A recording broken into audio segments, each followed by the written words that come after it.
call this meeting to order at 6:08. Why don't you do it one more time? Okay. Now we are recording. Okay, let's call this meeting to order at 6:09. So thank you guys for coming to the Heartland Board meeting. So we'll start off with changes or additions to the agenda. And I'll just read the agenda. So I think some people are just getting to it. So we've got the principal's report, which includes summer plans and outdoor equipment, the superintendent's report, and then items for discussion include reviewing the budget, presentation for town meeting, the anti-racism task force, school meals, funding allocation, and then we have to take action on the annual school meeting date and shifting from a floor vote to a ballot. And that items for action also includes approving the warning so that we can get that out. So that's a pretty reasonable agenda. We will have an executive session at the end of tonight's meeting to discuss a personnel matter. And with that, we can move on to the approval of the minutes. Is there a motion? Okay, there's only 3 of you, so you guys have to speak up this time. Okay, Colleen. I move that the meeting minutes be approved. Okay, and those are the meeting minutes for February 8th, 2020. For February 8th. That's what I meant to say. Yes, I meant to say that as well. Beth, is that a second? And I'm happy to second. Okay, so Colleen and Beth. Okay. And actually, I should have said before, Sarah texted me a few minutes ago and said that she had a family emergency come up and she will join us if she can. And I told her not to worry, that we'd love to hear her voice, but we could handle this without her if we needed to. So that is why Sarah's not here. Okay. So is there any discussion on the minutes? No, I had one question that I don't know the answer to. So I was going to bring that up, but I lost the minutes on my screen. So hold on a second. There we go. So when we have, this is a really minor question. We have the people that are present at the meeting. And so it's the board, and then there's the administration / school, and then there's the public. And I was wondering when school officials come that aren't speaking, are they public or are they like their school, but are they participating in a public standpoint or? And I just chuck that out there to you guys to decide. Yeah, that's probably a good question. I know like at the official annual town meeting, right, you have to be a resident, but I don't think that's the case. I think they're just considered, ex officio of the board. They basically represent you. So I don't think they're public. I think they're, like, and that would include everybody from Katie to that would be okay. Angie, Brittany. Yeah, I don't think you wouldn't list them on the public. You'd probably put board, then administration, then public. Yeah, it says administration / school. It's just such a long list, and I was like, well, but not everybody participated, but they listened, and I just. Yeah, I think that's a really good question. We've had a lot of teachers, for instance, in the last few months. Yeah. Right. Yeah. Listening and some. I think that's a good question. I don't know. Yeah, I think they would be considered public. I think. Well, that's what I was wondering, because this last list has got like, so there's you and Christine, Brittany, Ed, Angie, Katie, and then there's Patty, Larissa, Lauren, Michelle, and Shannon. Yeah, that's public. Those would be considered public. So when we consolidated the agenda format, she lumped in the administration with school staff as one thing rather than administration separately and staff separately. And I think the point is that because they do work for the school, we listed them there. But if they brought up a public topic, then that would be listed in the minutes body as whatever topic they were bringing to the table. But I mean, it can go any way you like it. But I think that was the thought behind the consolidation of different formatting of agendas. Yeah. Okay.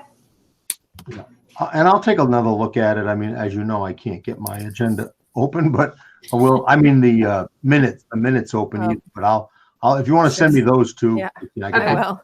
And I just throw it out there. It was just something that caught my eye, and I don't think it's really a big point, but we can leave these and then we can decide the next time. Yeah. Okay, Good any discussion. further discussion? Okay, so let's move on to approvals. All those in favor of approving the minutes of February 8th, 2021, please signify by saying aye. Aye. Aye, or raising your hand. And any nays and abstentions? No. Okay, so minutes were approved 4-0. Public participation. Any public? No. Okay. And so, Christine, we're on to you Yeah. already. All right. I'm going to present my screen. I'm going to pull up you on my other screen. That's not what I wanted.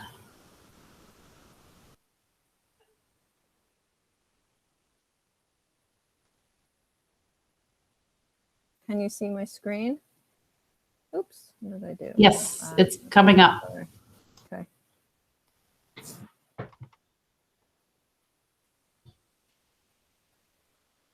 All right, is it up? Yep. Okay. All right, so we'll get going.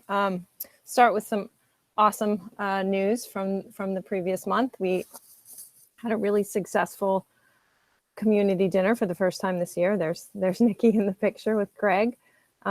We served roughly 200 meals. We had a lot of residents come, and they were so thankful and appreciative, and just thrilled that we were doing a community event. So we hope to have another one before the end of the year, and this is definitely Craig's vision. Brittany and I were just the servers outside, and it was a community effort. The farm to school team helped cook and put things together and take orders, and office staff as well. So it was really a fun event. Unfortunately, we couldn't all eat together, but it was great just seeing community members. And Christine, I just have to comment, reading the little brochure that came with it literally brought tears to my eyes, because it made me realize that this really was a community thing. Yeah. It made me feel so connected to the community. And I just want to send a huge thank you to Craig, because it really felt connecting and talking to everybody who was eating the same food and enjoying it. So it was really awesome. It was fun. It was definitely a needed pick-me-up celebration of sorts. So we'll do. Yeah, I actually shared the brochure with some other schools that I work with as a good example. Oh, that's great. That was 6th grade took that on. That's great. Yeah, so I'll share that with them. That's great. Another positive, I know that we've shared that we've slowed down on the interdisciplinary units, but our art teacher, Ms. Steebing, has done such an incredible job with this quilting unit that the 2nd through 4th graders have been working on. And it was a team effort, but Anne, I mean, she cut all of these beautiful fabric pieces and has the patience of a saint, teaching 2nd through 4th graders to sew by hand. And they each made something, a pillow or something that they wanted, and were able to bring it home. So I just wanted to shout out to Anne. She is super flexible and changed plans and changed direction multiple times this year without missing a beat. So excited to share that. Future planning has started. So just so you know, and David may share this later, we've convened a restructuring committee that met for the first time last week. Our goal is to identify positive takeaways from teaching during this pandemic. We've learned a few things, and really pull out the ones that align with our strategic plan and move them forward next year and years to come. So once we have those priorities mapped out, we're going to convene our in-house scheduling committees and begin, planning structures and schedules for next year. So that work has started. It'll be a lot of work, but we're excited to move forward. Summer Academy, I think Katie's going to unmute and speak about what we're planning for our summer programming.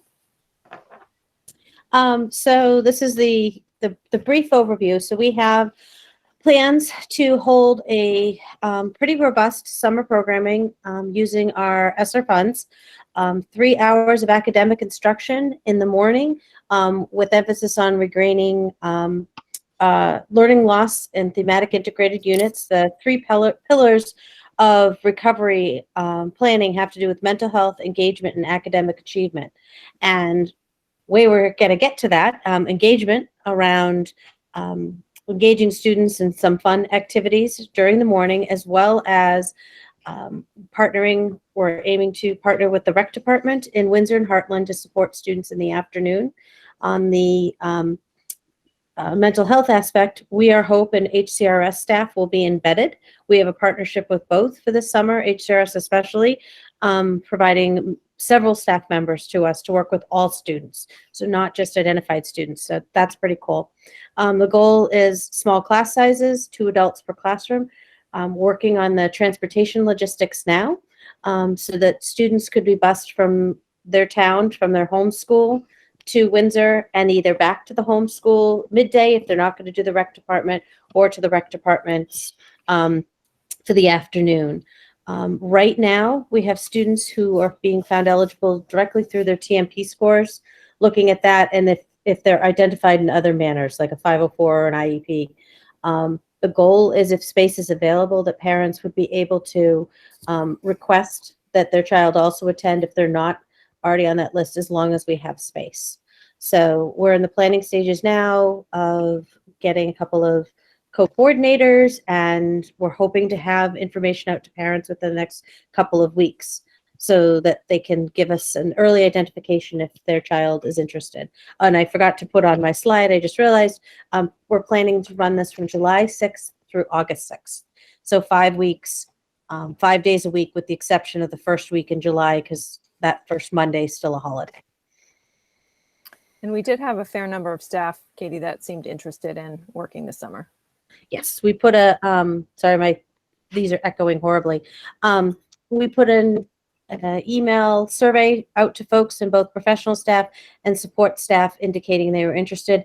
And then we get trickles of people who are still saying, I don't think I answered the survey, but I want to be, I also want to work this summer, which is kind of nice. It's been a long year, and we're going to make sure everybody still gets vacation time, because that's important. That's the mental health for everybody too, to still get vacation while still being able to do this. So thank you, Christine, for that part. Sure. All right. Any questions for Katie? All right. Hearing none, we'll move forward. So last month, there was a question about outdoor education and funds, if we had any left, and where we're at in our work on the 17-acre woods. And so I was in touch with Jill Rubin, who spearheaded the fundraising over the summer, and we do have a more money than I thought we had left over in our fund, over $1,000. And then I met with Jennifer Waite at National Park, the Park Service, who's worked with us on grant writing and helping us facilitate the process of getting a site plan for the walkway down. So I wish I could have brought one home, but it was a virtual meeting. But she showed me the signs that's the 8th graders 2 years ago drafted a visual for the signs, and they are done. They're beautiful. They're metal, so they'll last a long time. And her hope is that in the spring, later in the spring, we'll be able to have some 8th graders help put up those boundary markers through the property with the conservation committee members who want to help with that. So we're excited about that. We are trying to collect information and pictures, which I have a ton. I'm sharing them with Jennifer to try. She's gonna prepare some preliminary grant information in case grants become available, and she's looking for donors. The first stage of the trail, which would be the walkway down the steep slope, is $70,000. So it's a big amount of money. And then to go over the wetlands to complete the project, it's another $100,000. But we'd like to get busy raising money for at least stage 1 of that trail down. Any questions? Okay. I will say, I know that Dave has posed the school taking over that property. And there has been some hesitation on the school's part, only because we then become liable and we have to manage that space. So Jennifer and I talked about perhaps a lease with the town. So if you have ideas or opinions on that, I'd love to hear them. What does that mean, taking over? It means we would own it. The town would deed it to the school.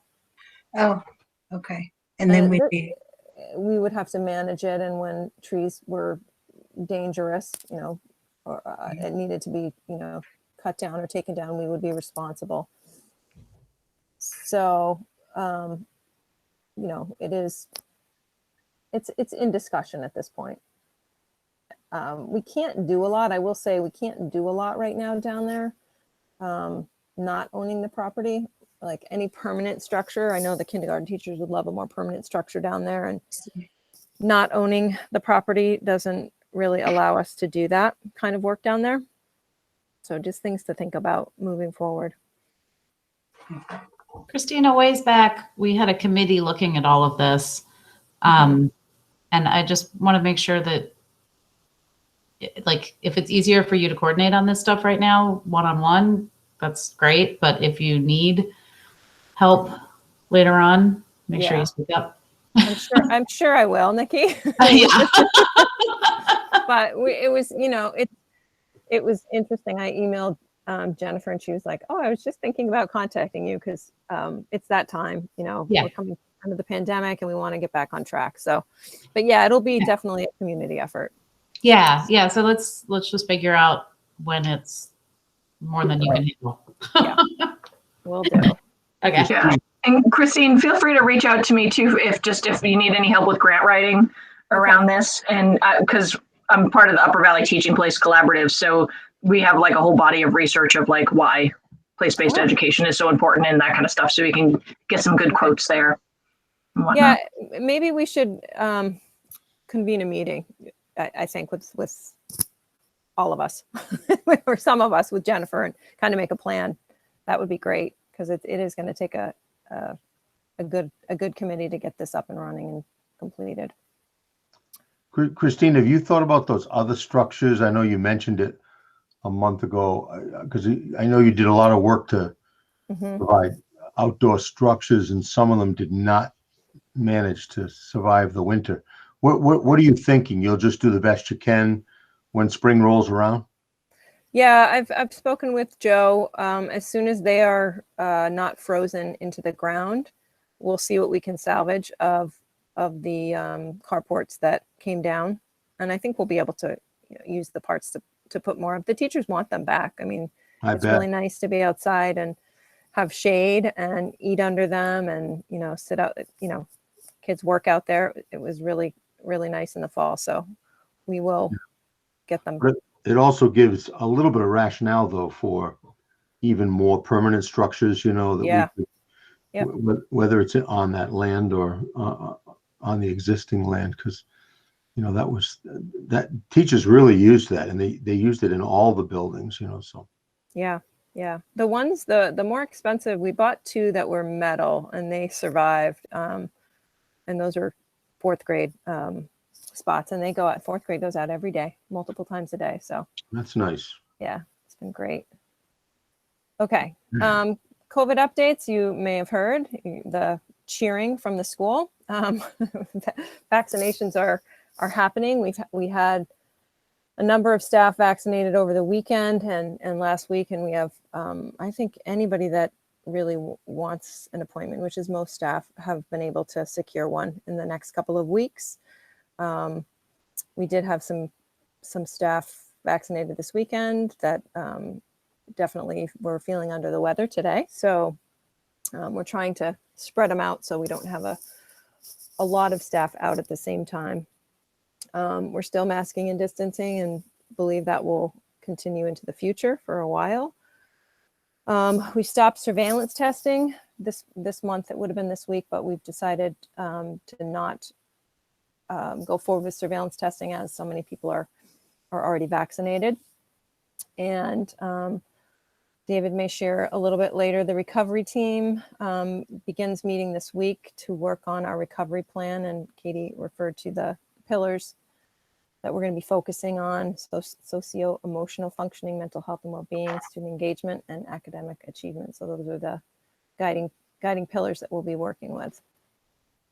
And other updates, just to keep you informed, TMP assessments will start at the beginning of April. We hope to have some of the testing done to share the results at conferences, which will happen the week of the 5th through the 9th. We are going to be taking SBACs this year, so we're figuring out when and how we're going to do that. I think I already mentioned. Oh, maybe I didn't mention. We are. Oh, you did. I did. I have that twice. The restructuring committee's meeting. I think I moved it and forgot to delete it. Yeah, it's a pretty big committee. So yeah, it is. And then Angie is going to present the latest wellness data from the staff survey. And I'll click on it, Angie, so that we can see it.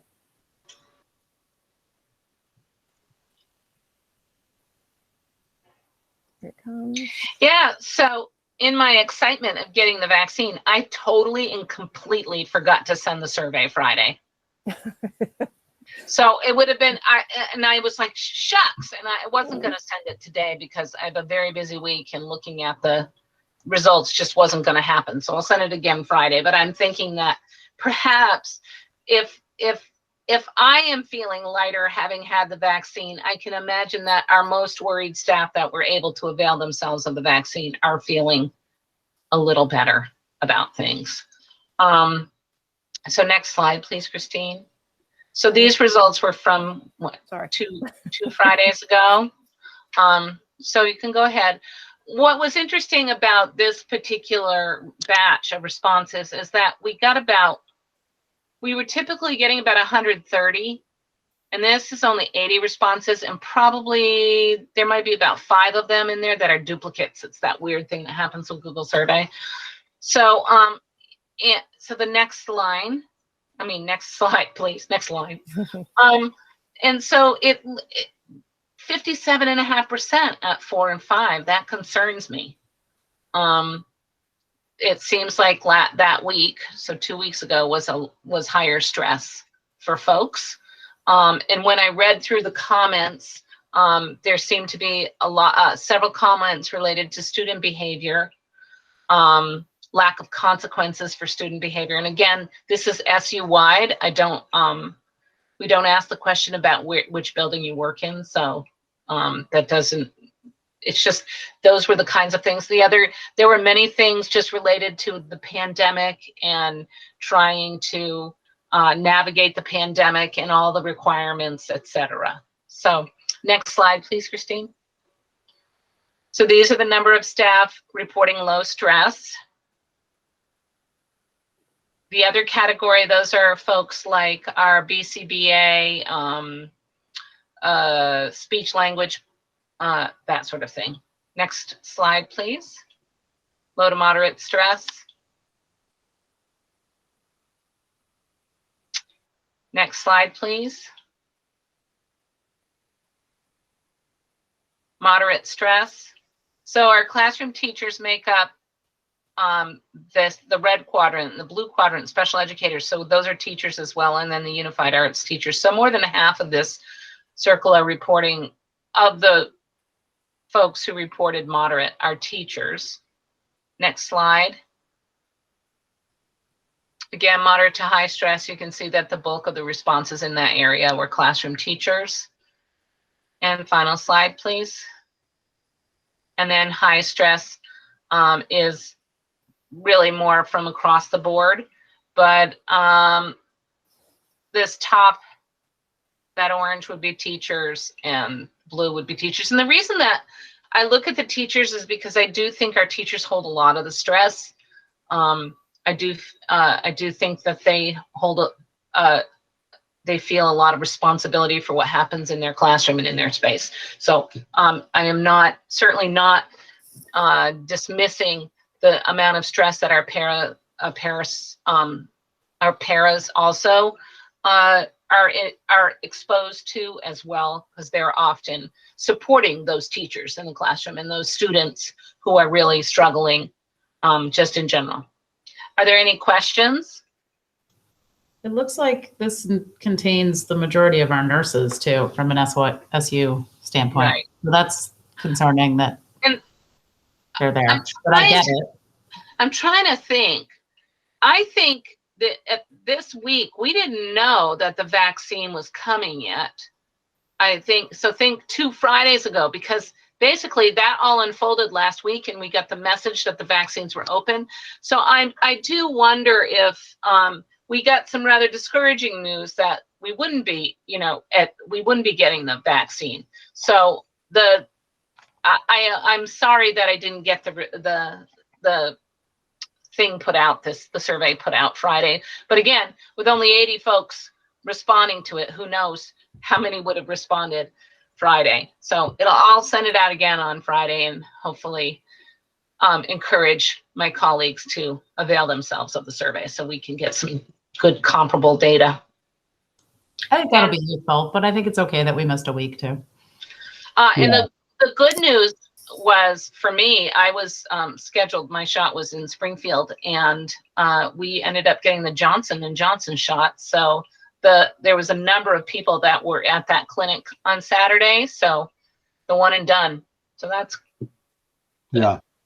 And it will be interesting, right, to see what, whether or not the vaccine affects the stress level. We've probably had SU-wide probably well over half of the staff vaccinated. So I mean, yeah, it'll be interesting to see what happens with that.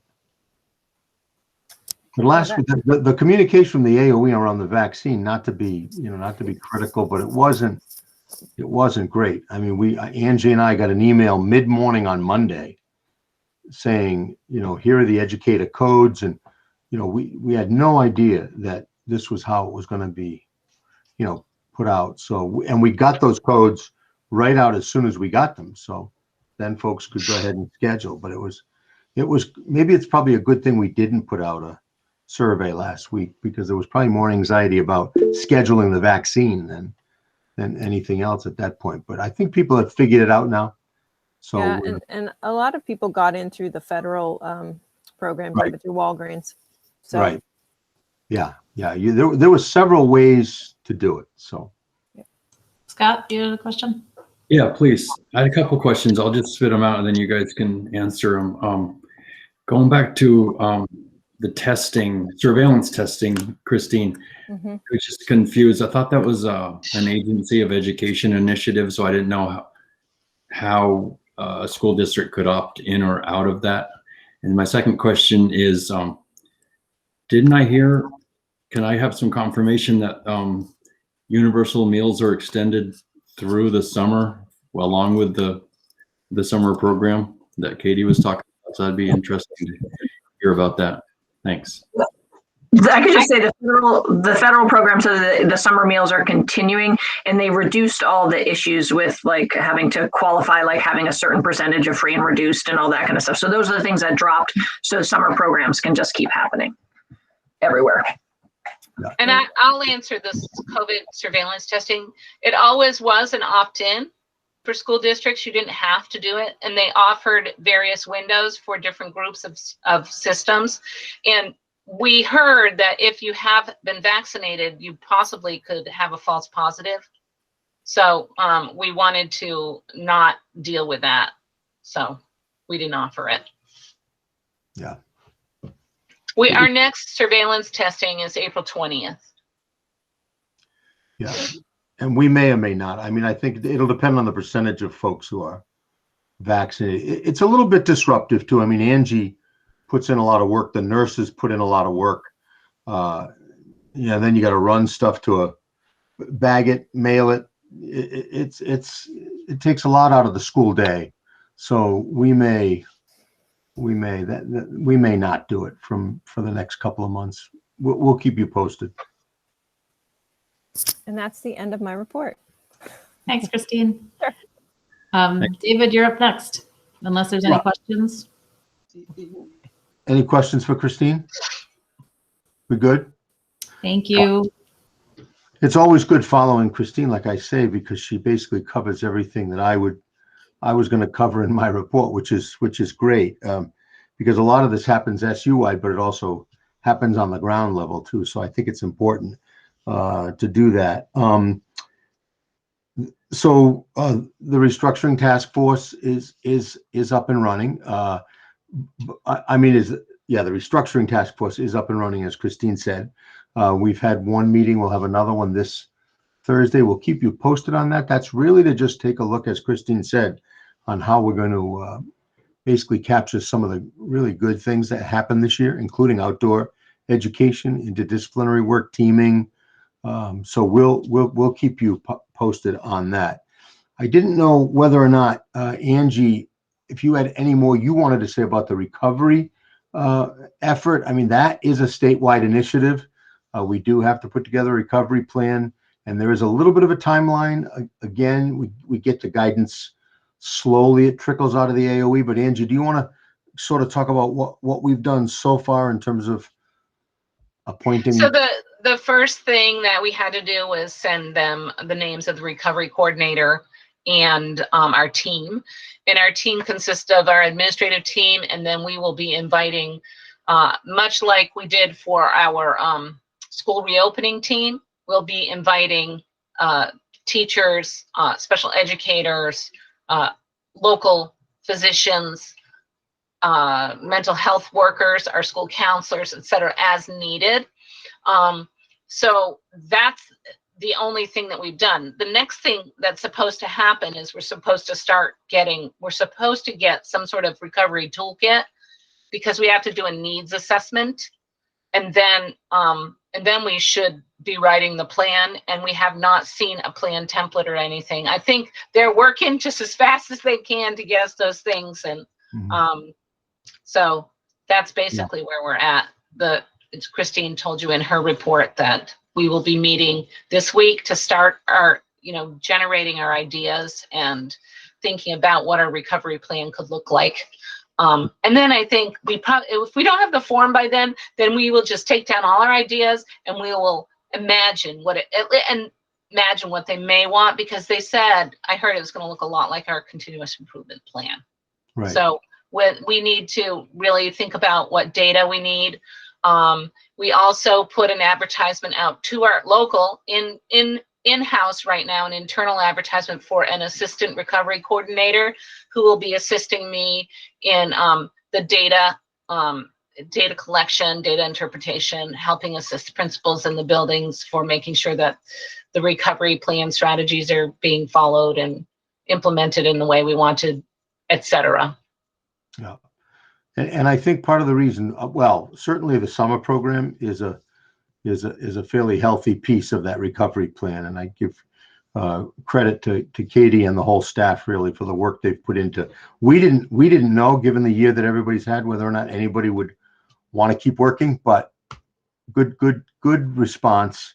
And I think it's going to allow us to serve a fair number of kids this summer for that 5-week period. But that'll be part of the recovery plan. I will tell you, and for those of you on the SU board, you'll see, I think it might have even gone out today, you'll see that we are going to look at the calendar for next year. And one of the things that the calendar is proposing is that we start after Labor Day. And part of that for kids, and part of that is to give the staff as much of August as we can, to let the kids rest up, let families rest up, let the staff rest up. So I'm hoping the SU board will support that. I can't see, it doesn't really affect much else, but that was part of the reason for doing that. On the legislative front, not much. The crossover is going to happen. It looks like there are 3 pretty serious efforts at the state level. There's a lot of efforts at the state level, but 3 seem to have legs under them. One is the changing of that weighting formula, and that's going to basically, I think, play well to the rural districts, because there's going to be a rural variable, a rural factor, levied into that weighting formula, including a little bit of a rearrangement about the way they look at poverty and define poverty. So I think in the end, all of our schools will do well by the revisions of that weighting factor, and that's going to start as early as next year. The other is there is a literacy bill, which is part of not only the Recovery Act, but also just general school reform and school improvement efforts. The state wants to have a real focus for the next couple of years on literacy. I mean, we've done that before. We'll do it again. They're not going to mandate a literacy program, but they're going to, and this will be part of our recovery plan anyhow. They're going to make us or have us take a look at our literacy data and then decide what kinds of changes we need to make to engage in that. So I think that'll be great. And the last thing that we're dealing with now is the state really has the authority to take these federal monies and figure out ways to disperse them. So we had the original CARES piece, then we had what's called ESSER 1, which is going to fund some of our summer program, and some other things will be in that. And then there's ESSER 2 and supposedly ESSER 3.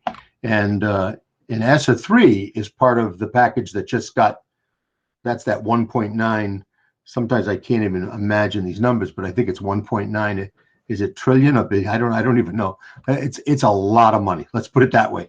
And there's a chunk of that money that is going to go to some of the municipalities, but a lot to public, to education. So the estimates are on ESSER 2, which will be for the next, that'll be able to be used over the next 2 years. It's going to be over $1 million to RSU. And then with respect to ESSER 3, Ed said that there's some indication that could double. And that will go through, that might even go through 24. So the problem with this is making sure you carefully figure out a plan that helps it to be sustainable, right? Because once that money's gone, it's a little bit of a problem. So that there are other things that the legislature is talking about, but when I talked to Elizabeth and John Bartholomew and John Arison, who represents Weathersfield, things like the community school idea of, merging healthcare, mental health, everything under one roof. I guess Molly Stark, they use that as an example. That's a school that's got, I don't know, a dentist office in the school and doctor's offices and all that stuff. So that's been around a while. I remember the Robert Wood Foundation, funded some of that even 15, 20 years ago, but it's coming back now. Sort of one-stop shopping at the schoolhouse door, and also having our schools be used year-round rather than just during the school year. They're an investment that pretty much doesn't get used year-round. I think that's about it. I think Christine covered everything else. If there are any questions, feel free to ask them. That's what I've got on my list.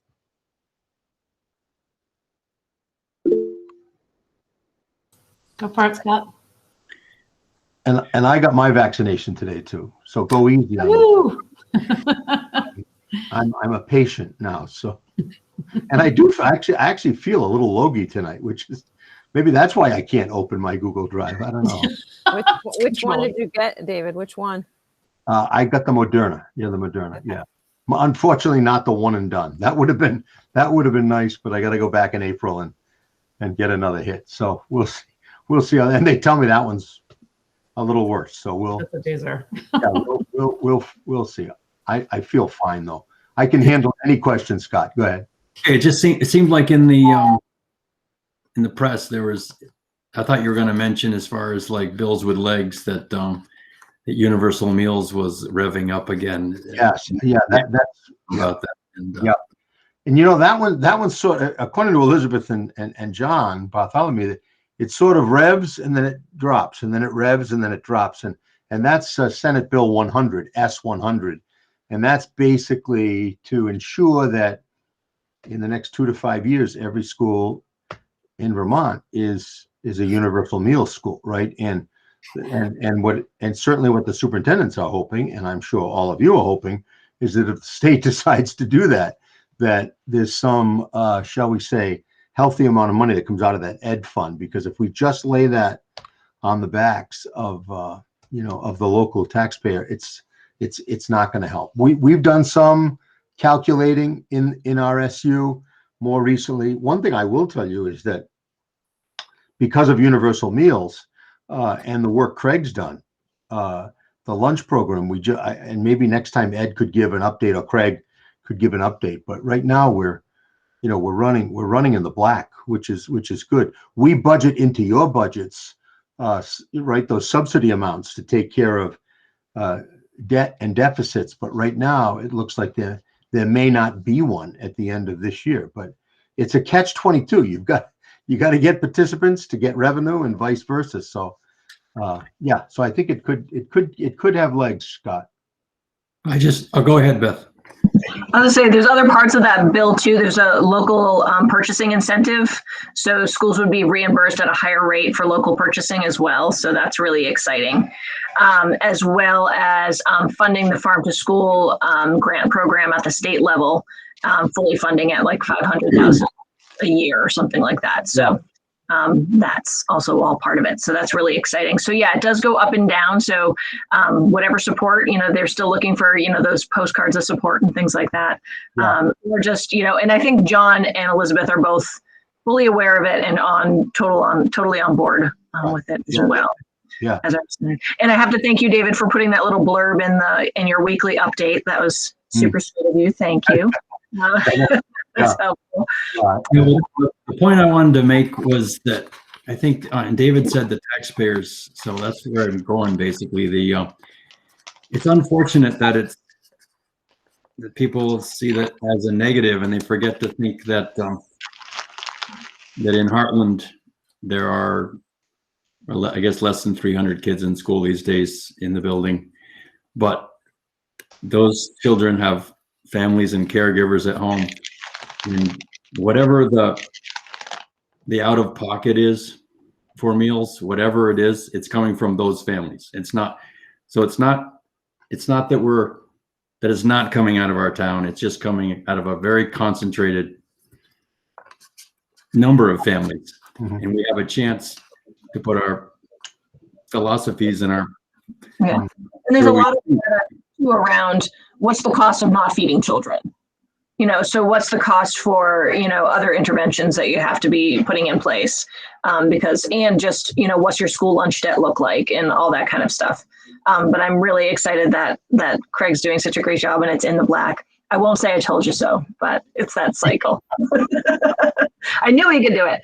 And I have to say, and give a big cheer applause for Craig too, because he's actually spreading his knowledge already. He met with the White River School to actually help them go to an independent program and just kind of helping their principal think through that and what kind of person they need to hire and stuff. So he's actually going beyond the SU and helping other folks and stuff too. That's great. Yeah. And can I chime in there, Beth? I could tell you, my husband hears about it too, who teaches at the White River School. So I put a plug in constantly for Craig and the Awesome Food. So we're trying to get the word out. As long as they don't hire Craig from out under us. Yes. It's a little bit closer for him. I think we interrupted Scott though. You had more, Scott? I did, and it's gone. I lost it. That's just not right. You're too young for that. But I think our communities, I think our community is behind it. I don't like to hear the idea that it's going to cost the community more to do this. It's already costing the community. And the other thing I think is an untruth is that I don't know why it would be difficult if there was a universal meals framework, why it would be difficult to then continue to garner the FRL applications and the data from that is so important, instrumental in Title I, right? Is that, am I throwing up numbers here? But that's important information for the school, and people are talking about like a universal meals program somehow disrupting that data flow. I don't get that. It can just be harder to collect that information when people are already getting the meals for free. So if they're saying, oh, I have to do a free meal application, well, I'm already getting it. It doesn't make any sense. So it's just a hard, you just have to sell it differently is what it comes down to. Just more different communication. Something. Yeah, absolutely. And there's a lot more tied to that application than just meals. You know, students can get free SATs, reduced application fees, and all kinds of other stuff too. So we can certainly, if it comes to it, we can figure out that communication. It's kind of interesting because that's the point at which you're collecting that information. Yeah, you've lost your reason for we have a reason to get it, but you kind of lost your talking point for getting it. How do we, when you don't get the information about people that don't fill them out, do we use like general census data to kind of understand, I don't know, community income? You can, right? We ask everybody to fill it out every year, Colleen. It goes home to all families, and We probably do fill it out. yeah. It's it's a lot of paperwork, but it's worth it. And we have a pretty good turnout. A lot of parents fill it out for us. So Oh, great. Yeah. Okay. I gotta say, along these lines, the whole community school idea to me is brilliant. And I think it really fits with the direction that we all kind of want to go in anyway, for our communities. And, looking at this, I don't know if we'd be eligible or not for a grant if this even goes through, but I think it's something that we may want to take a bigger picture look at. Yeah.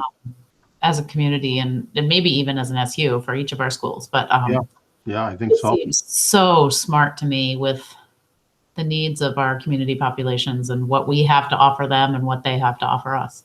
I agree. Yeah. I agree. And there are things we can do. That's part of the restructuring work we're hoping develops, but there are things we can do even if the state slows it down. But I would, I'm just speaking for myself, but I would certainly try to be a pilot site, even SU wide if we could, if this thing develops. So let's keep an eye on it. I think it's a great idea. Is that state level or a federal? Right now, this is at the state Yeah. level, but there are a lot of foundations, that are also behind this, and a lot of other agencies. But yeah, right now this is a state initiative at our legislative level. Okay. Yeah. I'm excited to see how the most recent bill that was passed impacts us Yeah, exactly. financially from the federal government. I haven't gotten a chance to read a whole lot about what the school benefits are, but Yeah, I want to be able to take advantage of it and Yeah. fight for our part of it, be prepared to do that. There's a lot in there for low income and even middle America. It's just a whole unique sort of approach. So Right. we'll- And it's an opportunity that doesn't come a lot. So No, I really hope may it's never come again. been a long time since Right. the federal government's turned toward school Right. stuff at all. So Exactly. Yeah, they're critical all the time, but they're not always really trying to be all that supportive. But yeah, it should be interesting. So David, we're still on the superintendent's report. Do you have? No, I'm done. Okay. I'm Awesome. Okay, so items for discussion. I'm going to shift things around because I think the review of the budget for town meeting is the bigger portion, and I think we can check through these other things pretty quickly. Are you guys okay with that? Mhm. So the first one, the anti-racism task force, is that I have no update.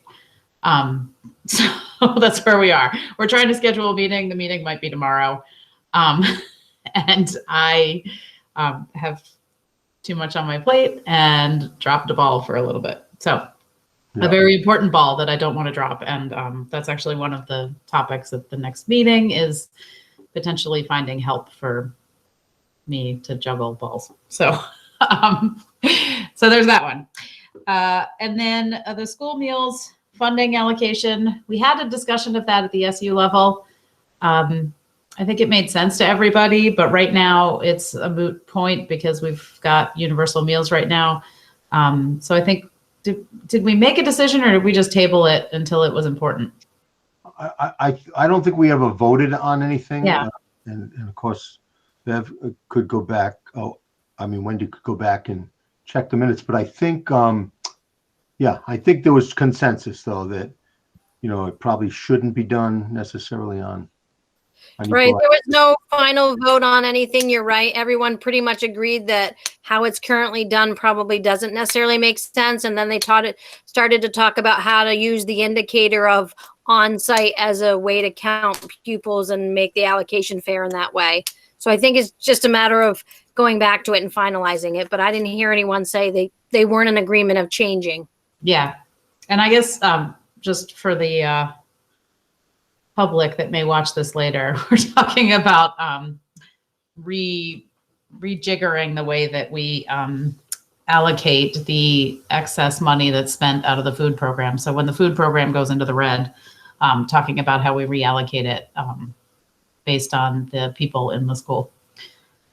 Okay, so that one, and that may not come back if we continue to see progress on the universal meals. Especially on the universal. And the reason why this is easy right now is because the food service program is a separate fund. It's not even part, right? It's not part of the general supervisory union fund. It's got its own fund number. So how we split that up at the end is really, the SU board can decide that now that all 3 districts are participating. Yeah. Yep. I think it'll be easy to work it out. And hopefully it doesn't come up again. Well, maybe if we stay in the black, it's not even an issue. And maybe we'll always have universal meals, and that won't always Exactly. make it not an issue. That'll take care of it. So now we'll go back to the review budget for town meeting, and it's really review budget presentation. Scott. Yeah, Nikki, I have a question about the equity policy. As I've said at SU meetings, I understand that you are very, very busy. I'm not disputing that. And you're doing this single-handedly for this board. I'm not sure. I'm not sure even who's. I've lost track of who's on the. Colleen's with us too. Okay, Colleen and Nikki. And Christine. Okay. I'm kind of disappointed that it's not in you guys, but just that really the outcome of this is that to my knowledge, there's no equity policy on the books for WSSU right now. And there is a generic equity policy that could be warned and adopted from VSBA. I'm looking for clarity of is what you guys are working on going to be it, or could there be 2 in the future? One that is your policy that more about racial bias? The policy that we're looking at is an anti-racism policy. So it's not equity. Yeah. And so I haven't seen, I don't think the VSBA has an anti-racism policy. I think you're correct about that. Yeah. But they have an equity policy. That's specifically what we're looking at. And I know that, there's a lot of people in the community that are anxious to see it. We're trying to get feedback from the right places. And so at the next meeting, we're going to decide how we engage the rest of the community and what that engagement looks like. And from there, it'll probably go to the SU board so that they can review it. But I don't think that it will be presented as a policy yet until we get that community engagement.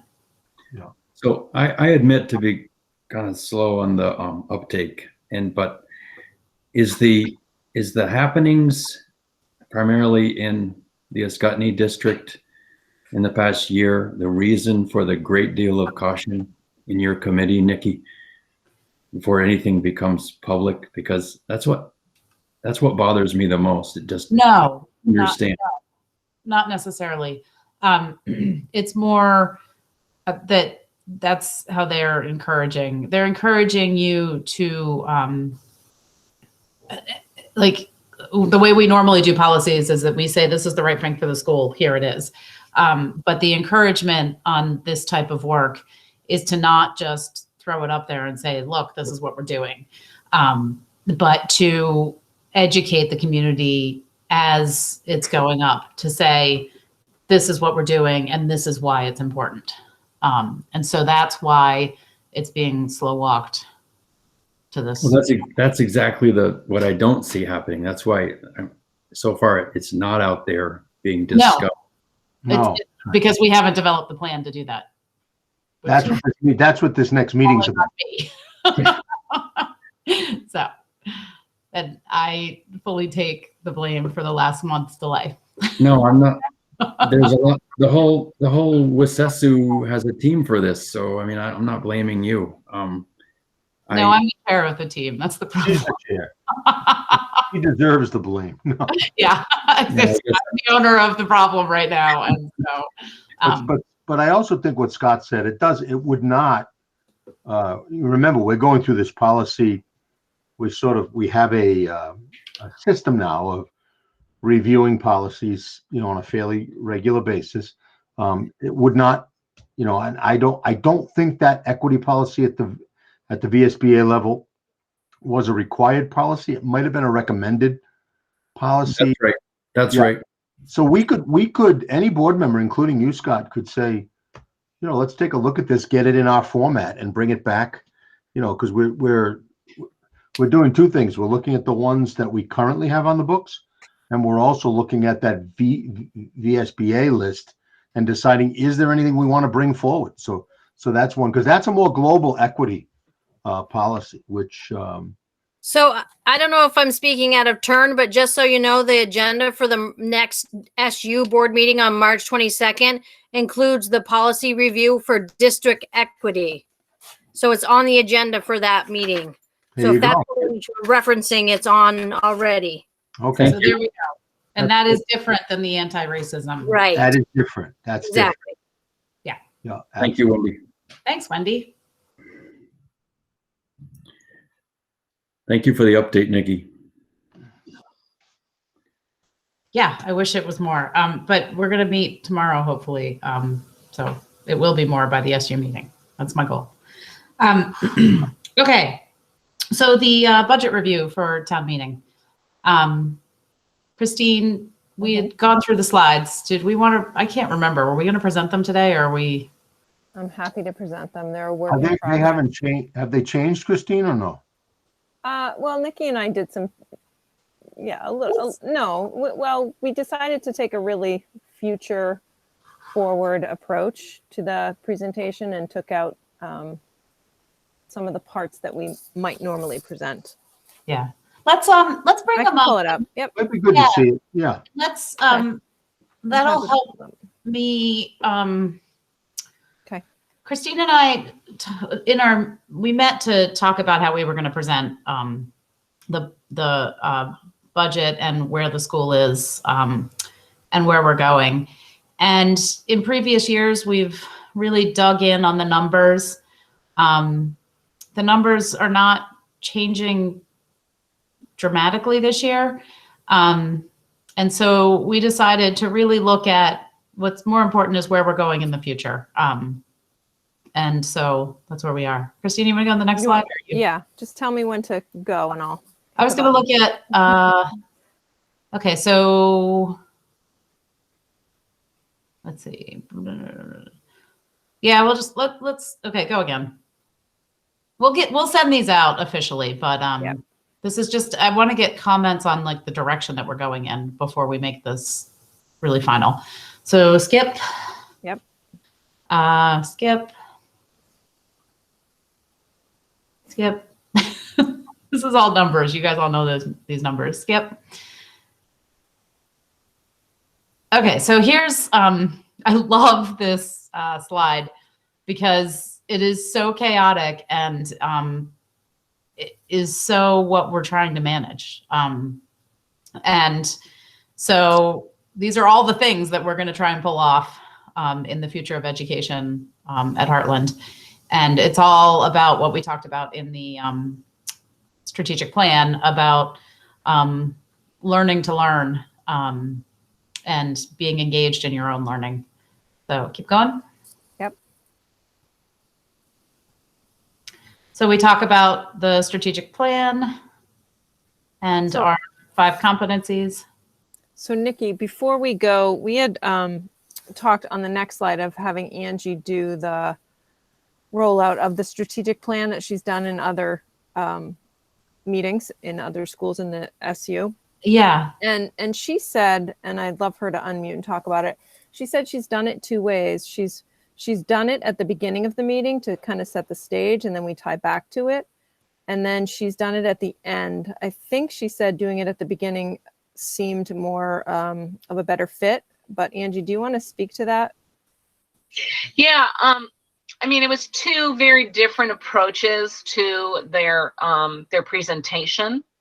So I do think that because of the way the first presentation went, or the presentation went when I went first, they really made an effort to go back to the strategic plan, versus the other one where it was at the end of the presentation. It was more about like, well, this is where we're headed, and it didn't necessarily take what they had been doing and relate it to the strategic plan.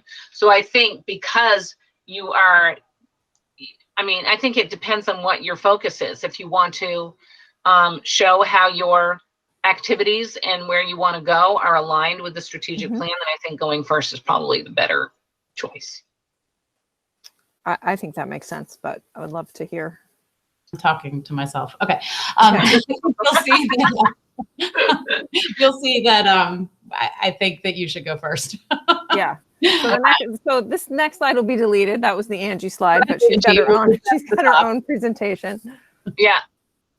Yeah. So I can just give you a brief synopsis. I shared the slides with you, Nikki, but basically I'll tell everybody else, just basically what I do is remind people of the Portrait of a Graduate process that we used, and how that was 60 plus members of our 4 communities working together to design the portrait. And then it shows how the process went from a very broad look at the current state of the world and what's coming for our graduates, to narrowing it down to what was important for our 4 communities for our graduate.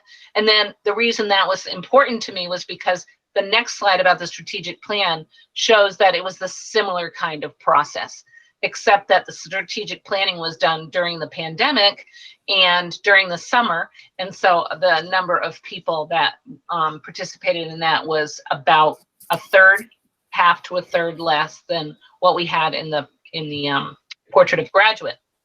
And then I go into the 4 goal areas. We didn't really change that there's 4 goal areas. We just, in order to facilitate being able to lead the goal areas, we took goal area 3 on student wellness and engagement, and we wrapped it into student success. So now student success is student success and engagement, and it includes those same goals. And then the culture includes the student wellness. So it's culture and student wellness, or culture and wellness, because culture and wellness goals are for all of our members of our community, not our community, our school community particular. And then I go through and just share the language of those goal areas, and that's it. Takes me maybe 10 minutes. That was my question. Okay. Yeah. I think that's good. The other thing, while we're talking about the presentation, the format, and Christine and Nikki, this would be something, what we did in the other 2 towns, because what happens is it runs just like an annual meeting. So the moderator will read the preamble to the warning, and then the moderator will say, any questions? And then they'll go to Article 1. And then what was helpful was to have Article 1 on a slide, so that when the whole Zoom meeting was looking, they all had Article 1 right in front of them. And then it'll say, we're going to talk about this later, but it'll say by Australian ballot. Any questions? We're not going to vote today. We're going to vote on April, whatever it is, 6th. Any questions? And then, okay, then Article 2. So we would then have a slide that just has Article 2 up. So everybody follow? Yeah, this is Article 1, David, at the beginning, right? First article. No, that's like Article 4 or 5. Yeah. in the Okay. warning. Yeah. We'll look at the warning later, and Christine will just check Yeah, those. it's We'll just fix a cut, it's a cut and paste. It's Okay. really, yeah. Okay. So we're back to, Okay, so Angie's presentation is now Yep. at the top. And I think, well, Christine, you were going to talk a little bit here, right? yeah. We haven't mapped out exactly, but what I intend to do is at the future of education slide, give a little bit of background into why, and it all ties to what Angie's saying. You know, the world is changing. Kids need to, we need to prepare kids for jobs that aren't even in existence right now, and go into a little of that. And then we'll delete the next slide. I'm sorry, we won't delete that slide. We'll delete that slide. And then really kind of tie it into what we're doing at school in practice, and kind of show some of the highlights and some of the ways we're already moving in that direction, and explain that to the community pretty clearly. And we thought showing actual pictures of staff and students engaged in this kind of work made the most sense. I will talk about what deeper learning is as well, but then really kind of take a deep dive into what we're doing in the school. So, and you know, in this slide, you see Miss Skehan, who's working really hard to do interdisciplinary work in her 3rd grade class. She's, you know, designing curriculum with flexible learning opportunities. It's project-based, it's integrated, and the kids are so excited about the work. So they are creating carnivals. I mean, they're designing them, they're doing area and perimeter, and creating their own carnival plan. And then they program these B-bots to drive through the carnival. It's pretty incredible to watch. So just sharing some of the great things that are going on. Talk about how our students are leading the learning, their own learning, and teachers are providing them with more opportunities to think through things and explain their thinking and defend their thinking, and embed opportunities for discourse within the school day on a regular basis. That's very important. So this is 1st grade Ruby Venata, and she is absolutely explaining why 64 is greater than, I think it was 48, using manipulatives and words and math vocabulary, and teaching the other kids. We have our middle school math teacher on the next slide. He's teaching 8th graders all sorts of incredible things and tying in math. So this student, Jared, is doing I'm going to have to get the math lingo right. He's graphing out with a linear function how much money he's going to make in a year if he is paid minimum wage. So kids are really interested in that kind of work. They're figuring out how long it's going to take them to save up $5,000 to buy a car. So we're really embedding innovative ways for kids to engage in their learning by solving complex problems that they're very interested in. And then, of course, our outdoor education. As we shift to a more student-driven approach, we put kids in the driver's seat. They're leading projects. In this picture, these 1st graders are out in the woods, and they are planning and designing and mapping out their fairy houses, and working together and collaborating, and problem solving and innovating outside in the 17-acre woods. And here's a picture of that carnival. This is our kids in self-directed learning. They're monitoring their own learning with guidance from the teacher. So it's the teacher becomes the facilitator, and the kids, you know, take the lead of their learning. And so I just go into our vision of the future and what it's going to look like. So we're trying to really make it exciting and show the direction that we're going, and it ties right into the strategic plan, if that makes sense. So Christine, just a quick question. Yeah. So do you think these slides you just showed Mm-hmm. would be best to come? I mean, this is all part of the article you just showed, right? It's the 9 million, whatever. Yep. So do you think those slides would be best to come right after Angie, and then push all of the numbers and data to the end of the presentation? I what I'm starting to lean towards as I watch this again. Yeah, I think that makes sense, David. Yeah, that's what I think. And then you even things like high school tuition numbers, Mhm. enrollment, just Yep. to do all the data at the end. Yeah, Yep, that's what that I'm makes thinking. sense. We do want to talk about, I shared with Nikki that we're in the, beginning stages of the restructure conversation with our team. And, we were brainstorming some of the things that we thought were positives that came out of a difficult year. So we may change some of these things based on what we gather from the restructuring committee, but I think we have time to do that. That And looks- again, even with this slide, my intent was that we tie this to the strategic plan so that, because Yeah. a lot of these things are directly tied to the strategic plan. And so COVID sucked, but there are some positives that came out of it that are continuing to move us in the direction that we want to go in. That's Yeah. a good point. Yeah, so Good we point. can move those. Then we just get into the goals, the budget. And these are Yep. repeat slides. Yeah. So We- I feel like it's we would go back- important to always show how we're meeting the quality standards. Oh, yes, next slide, sorry. Yeah, that's okay. You were on it. I'll just keep going. And I think it's just important for our community to see that we're not like overspending. So we have 2 slides on that. Yeah. Now go back to that other slide, Christine. Is that? Yep. So yeah, so that would be FY21 at the top, right? Yeah. Oh, thank you. Good catch. Just Gosh, And I don't know if that's Picture in there. editable. Is that a picture or is it editable? no, I have it in a spreadsheet so I can go in and edit it and then. Okay. It's not critical. Yeah. but Awesome. Well, it is. It is.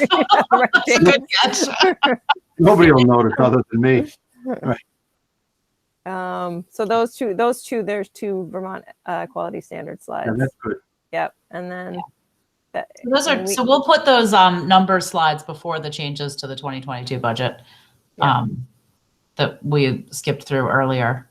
But I wanted to look to the board to make sure that this is an appropriate direction based on our community, what we've presented in the past, and what you think is important for them to see. Do you want me to run? So do you mind if I scroll through the rest of them and Yeah, stop the rest of sharing? it's So boring. it's just the numbers and Yeah. the tax rate, and we have to finish this slide up. We don't have this part done at the bottom. Yeah, What's Yeah. there we go. What is the tax rate up by, Christine? 3 cents. 3 pennies. Okay. Yeah. Yep. That should, let's hope and pray that's not a tough sell. Yeah. Yeah. Okay. It looks good to me. It looks good to me too. Thanks, Scott. I wanted you guys to see kind of, because we chose a different direction this year, and we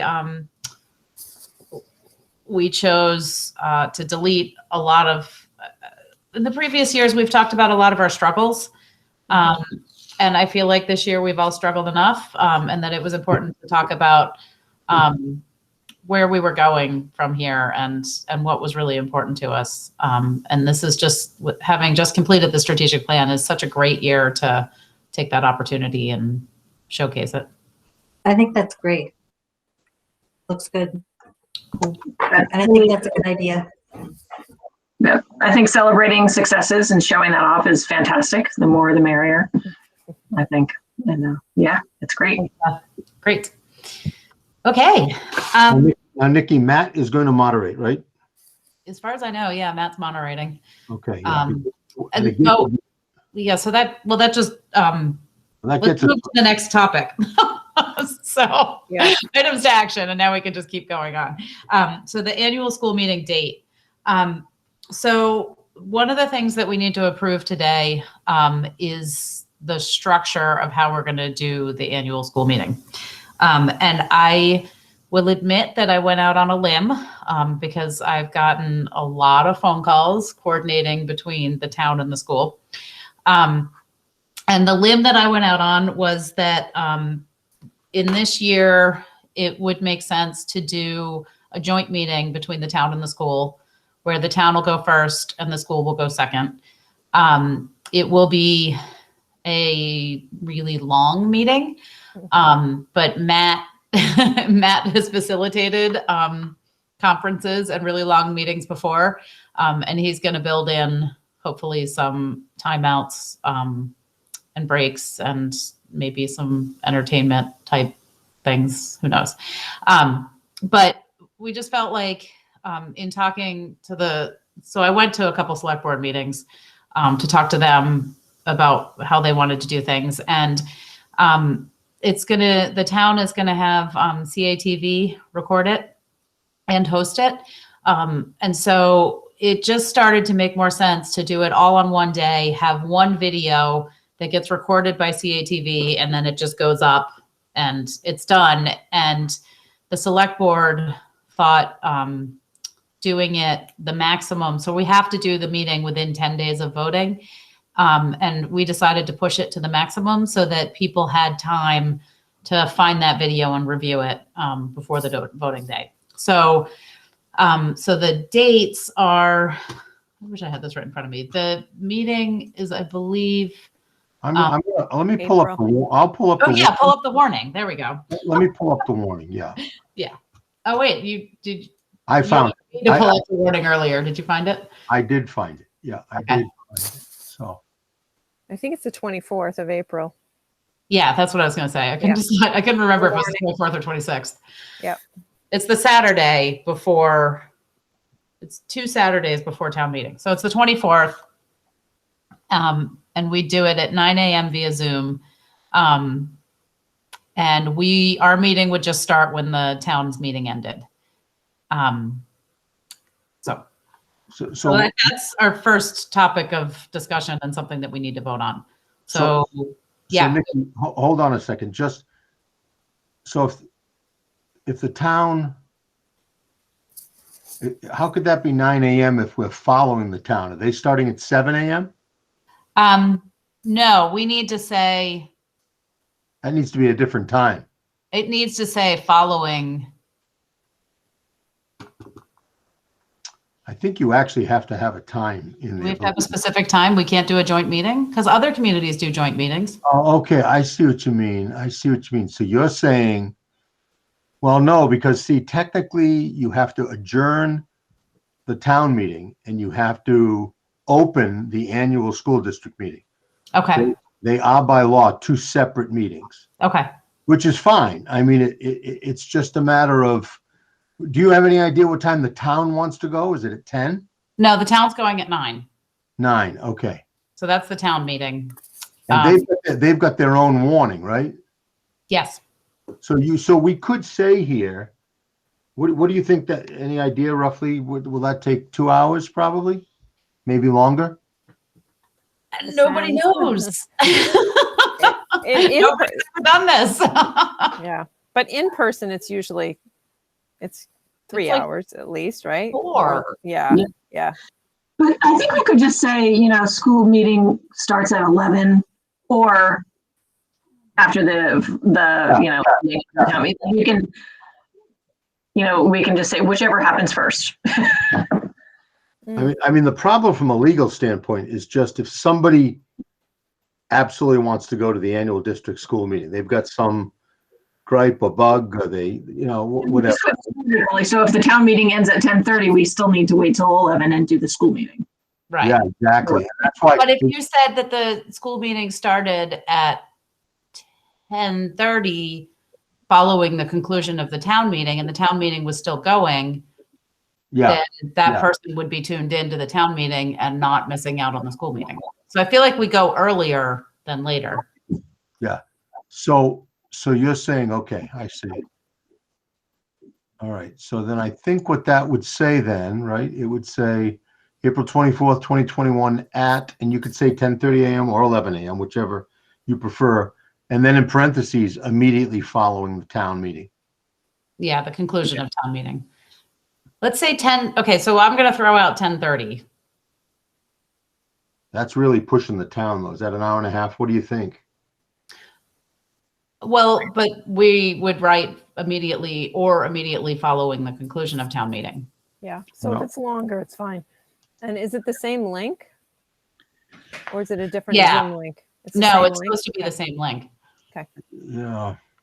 I got an idea to throw out there, and I think it makes sense that what Nikki said about doing it in one day, and it works for Matt and all of our community that can watch this thing. But with the modern technology, can't we link this video together? Like if we had ours start after lunch and theirs was the morning, so we could be sure about these times, so that the superintendent was. Well, that's what happens in Weathersfield. In Weathersfield, the town went from, or the school went from 10 to 12, and then they had a lunch break, and then the town went from 1 to 3. Obviously two separate warnings, right? Because your district meeting has to be warned separate from the town meeting. So you could do that. I mean, you could do A break. You could do a break, a lunch break or something like that, 9 to 11, then a lunch break, and we start at 12. Or are they dead set on starting at 10? They've already approved their warning? I mean, at 9? They're, oh, that's interesting. They usually do start at 9. They were supposed to, vote on their warning today, and I just got an email that because the select board's meeting right now, and their meeting is going to have to be rescheduled. So they have to vote on this by today. So this is interesting. Because I'm supposed to have this signed by tomorrow to get mailed. Are you saying that they're going to change the May 4 meeting? No, they're not going to change. No, but they need to approve their warning. They have not approved their warning yet. So no, they're meeting on April 24th at 9. And they don't say 9 to whatever, right? They just say 9. Right. So I think that may make sense to, I mean, I wish that either Matt or Sarah was here, but neither one of them is available tonight. So I'm what do you guys think? We would start at noon? Yeah, that could work. And then you'd have an hour for lunch. Scott, what were you saying? I was just going to say, a little after lunch. I don't know if you eat at noon, we start at 12:30 or something, or 1 o'clock, but the point I was making, do you think is it possible for CATV to put this all together into one presentation? Oh yeah, that's easy. Yeah. That's easy. A matter of fact, what will happen is if we're using the same Zoom link, yeah, that's easy. Okay. Yeah, they can hopefully just delete the lunch break part. So if that's the case, then does it have to be on the same day? The thought was that people could just, so what I was originally thinking before legal issues cropped up was that we would just do it immediately following as like one big meeting. Because it does, it takes somebody's Saturday, most of it. If you're starting at 9 and that's why I'm hesitant to delay, like to take an hour break. Yeah. Yeah. Well, you could say 11 a.m. I just don't know what the issues that the town has. Whether they're going to be longer than usual or not longer than usual. We don't know. And when we were all when I was at the last select board meeting, we were kind of thinking that the combined meetings would be around 3 hours. We tried to be pretty brief in our presentation for that reason. That was one of the reasons. Yeah. Well, but you're going to need to put in breaks anyway, so you might as well throw a lunch break in there if you're going to be anywhere close to lunchtime. Yeah. Although I know what you mean. Then it's a whole Saturday. Then it's a whole Saturday. You could lose people. Yeah. I understand that. But do you want to ruin 2 Saturdays or 1? Just 1. But if you can do it without taking it until 3 o'clock in the afternoon, I think people would be more apt to participate. If it's 9 to noon. That's what I'm thinking. If we go at 11. I'm with you. I think that's the thing to do. Do 11 o'clock or immediately after the meeting, and never mind lunch. Surely, they don't usually go. They can They eat don't I while can't they're. break usually, but it went long last year, right? I don't know of a time that it's ever gone short. I always remember sitting there. Can't we ask go first? I know. I'm thinking the same Like, thing. can't we just say we're going first? Like, it just, 8 a.m. We could go I'm before. 8 a.m. Hold on now. We could go at 8 a.m. But everybody's in their house. They're not going anywhere. You No, know, they're home.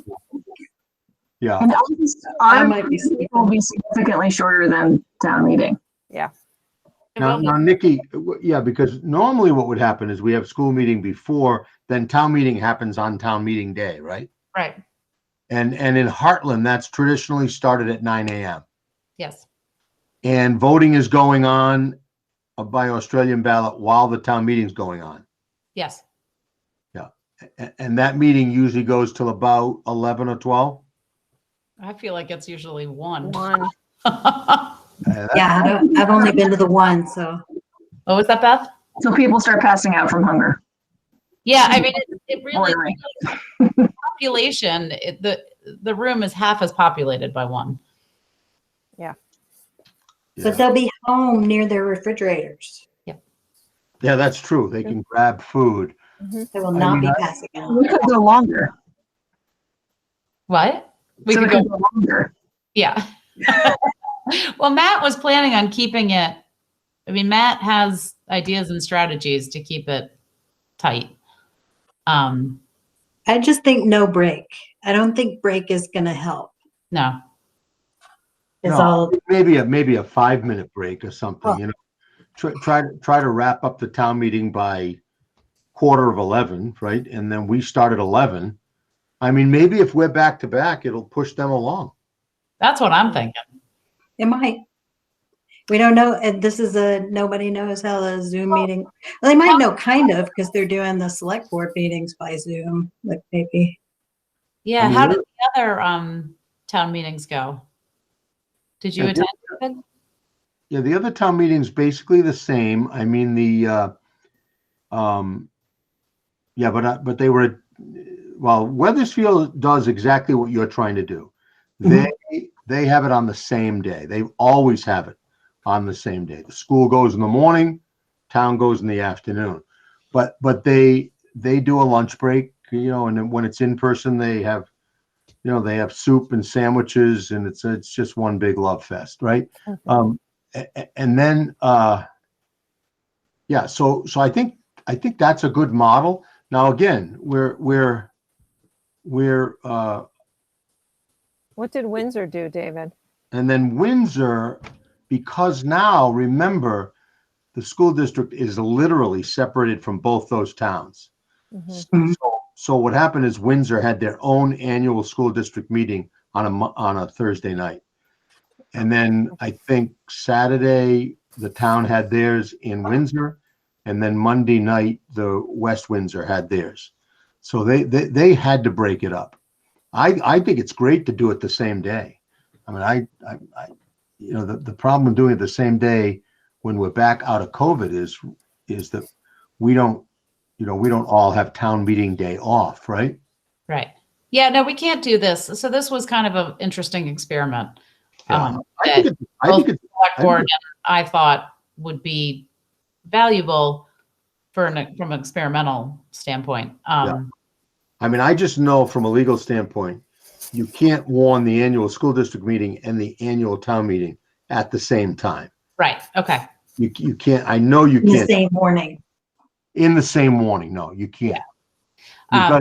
You've got to have people know, here's when the town meeting starts, here's when the school district meeting starts. Now, what the town can do, and West Windsor used to have to do this occasionally, if they're not done by 11, they can suspend their meeting, then we start our meeting, then they can go back to their meeting. You follow what I'm saying? Yep. And West Windsor used to do that when they were a separate district. About halfway through town meeting, they'd stop. They would, I think the moderator would say, are there any objections to suspending the town meeting and moving to the school district meeting? No objections. And then he would call the school district meeting to order. Okay. And I think that could work this time. I think if we put 11 a.m. down, it's going to either force them to move fast or suspend. and then they pick it up on the other end. Do we need to just say that's what we're doing and then ask for forgiveness, or Yeah. Well, do we ask first? well, Nikki, what were you saying about you're not sure they've approved theirs yet? They have solidified the time and had a very long discussion about it, but I think they were supposed to approve their warning today. So they solidified the time. I mean, as much as, As far as you know. yeah, as much as they tend to. I can. I was going to pull up the municipal warning because can everybody see that? Oh, right, because we sent that. I sent that to you. Can you see it or no? Kinda. Fairly. Yeah. Let me make it a little bigger. Is that helping? No? Yeah. So this is the Heartland warning, and it looks like they want to start, right? Legal voters are further warned of public meeting, 9 a.m. under existing COVID conditions. Yep. So I don't know if they'll stick with this, but of course, the other thing they don't do is they don't next to the article say by Australian ballot, but everybody knows that, right? Yeah, I guess. Did they It's say all- it's all Australian ballot? It's all by Australian ballot. Yeah, so the whole thing covers it. Yeah. I'm So it texting sounds like, go David ahead. Ormiston. What'd you say? If I'm texting David Ormiston, Yeah. since we know he's not in the select board meeting right now. I think you'd be safe by saying 11 a.m., which is, hold on, let me see. How do we know he's not in the select board meeting? Because they had to suspend it. I got an email. Oh, that's what you were saying. Yeah, I multitask. Yeah. It's- What? And you said something about the meeting. I was like, what? Yeah, so the select board, there was a listserv post that the select board meeting had to be rescheduled because Teams has been down. Their platform is down. Okay, so if we say 11 the time to our meeting, then I think Zoom's a good platform. I mean, we've used that before. Mhm. In both town in Windsor, we use different platforms. We used Google Meets because we're used to using Google Meets, and and in Weathersfield, same thing. We used Google Meets. They used Microsoft Teams in the afternoon. But I think it's a great idea to just stay on this one Zoom number. It's known for the same Zoom number. We're there. I think if you say 11 a.m., I mean, why would that not be good, right? I mean, I think that would work. Yeah. yeah, I think so too. The problem is we've got to get this signed, right? Right, exactly. Yeah, Which is not a big deal. We have DocuSign. So we can send this out tomorrow to all the board. Once we decide on the time, and maybe you and David could play around with that tonight or tomorrow, Nikki. yeah, And then, but yours has to be a separate warning, just like this. And then Tina or Lori will send it out with DocuSign, and you've all used DocuSign, right? You just click and it signs it, and then we get it over to Brian. So how can we, so we can vote to make that our time, and then can we make a backup time just to, Yeah, that was my question. Like, does the motion right now have to include a time? No, I think it's just to approve the warning. okay. So, but And then- I would like everybody's approval. Like if I'm making these decisions on the fly, I want to make sure. Yeah, I get that. You need some input, and it sounds like maybe the select board needs to be part of this. Yeah. Because I would hate if they really had their heart set on 2.5 hours or something. I mean, Right. I don't know. I don't think in our last discussion, they had no idea. No. What? Do you know if are there any heavy topics in the town? Are they buying fire trucks or anything like that? No, John's not proposing any fire trucks. I mean, I didn't look at we could look at their warning again. Hold on. Let's see if I mean, there are some, There's a new position, I think.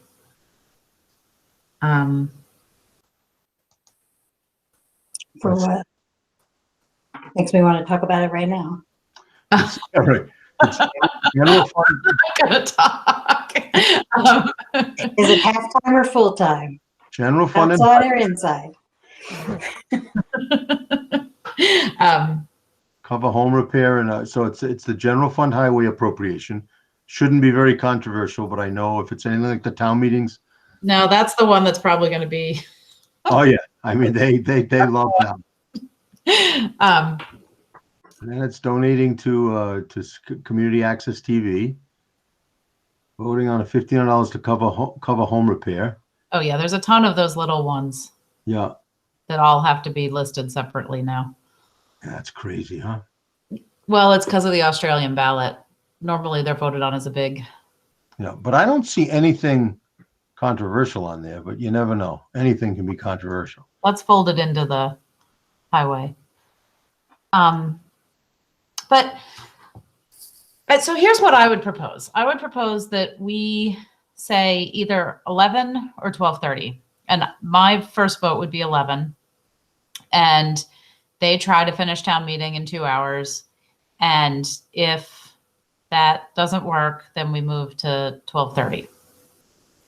Yeah. Because that gives them, because at that point, people are going to need to break. Anyway. Right. And they'll have refused to, if they refuse to break at 11 to go to the school meeting, then they're probably going to refuse to break at all. And so that gives them 3.5 hours and then we go. But I'm going to fight for 11. Who's the chair of the select board now? Scott's dad. Scott, can't you work this out over a little dinner or something? I don't think it works that way with the Richardsons. No, Nope. maybe, Sure. maybe No.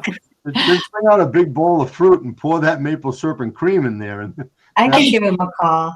Yeah, no, well, I'll, He Yeah, loves me.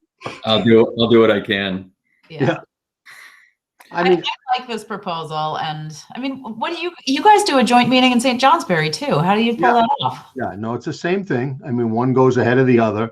And what's interesting is every year they flip flop. One year the board goes first, then the next year the town goes first. So That's probably a good way to do it yeah, in the long term.